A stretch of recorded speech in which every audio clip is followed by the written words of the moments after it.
கிறிஸ்துவுக்குள் பிரியமான சகோதர சகோதரிகளே, உங்கள் அனைவரையும் தினமொரு முத்துக்கள் நிகழ்ச்சியில் சந்திப்பதில் மிகுந்த மகிழ்ச்சி அடைகிறேன். இறைமக்கள் அனைவருக்காகவும் மன்றாடுங்கள். எபேசியர் 6:19 எல்லா வேண்டல்களையும் மன்றாட்டுகளையும் இறைவனிடம் எழுப்புங்கள். எப்போதும் தூய ஆவியின் துணை கொண்டு வேண்டுதல் செய்யுங்கள். இதில் உறுதியாய் நிலைத்திருந்து விழிப்பாயிருங்கள். இறைமக்கள் அனைவருக்காகவும் மன்றாடுங்கள். பிரியமானவர்களே, ஜெபம் என்பது நமக்கான ஒரு ஆயுதம். நமக்கு ஏதாவது ஒரு பிரச்சனை, போராட்டம் என்றால் எத்தனையோ தேவ மனிதர்களை தேடி ஓடுகிறோம்.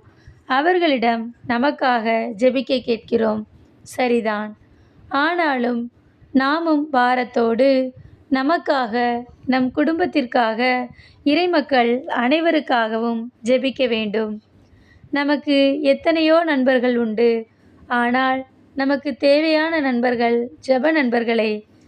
நாம் சோர்ந்து போகும்போது நமக்காய் ஜெபித்து நம்மை எழுப்ப, நம்மை பலப்படுத்த தேவை. ஒருவராய் ஜெபிப்பதை காட்டிலும் கூடி ஜெபிப்பது நலம்.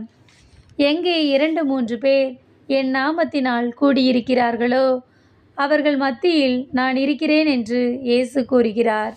எனவே நாம் அனைவரும் எந்த சூழ்நிலையிலும் சோர்ந்து போகாமல் உற்சாகமாய் ஜெபிக்க வேண்டும். ஆனால் நம்மால் சாதாரணமாக ஜெபித்துவிட முடியாது.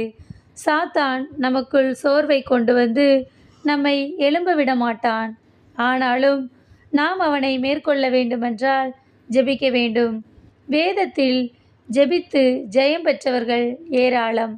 நாமும் அவர்களைப் போன்று ஒவ்வொரு நாளும் ஒவ்வொரு வேளையும் ஜெபிக்க வேண்டும். இதில் உறுதியாய் நிலைத்திருந்து நாம் ஒவ்வொருவருக்காகவும் ஜெபிக்கும்போது இறைவன் அந்த ஜெபத்திற்கு நிச்சயம் பதில் தருவார். நம் முழங்கால் ஜெபம் ஒரு நாளும் வீணாகாது.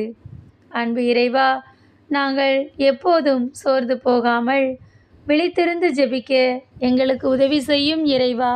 ஆமென்.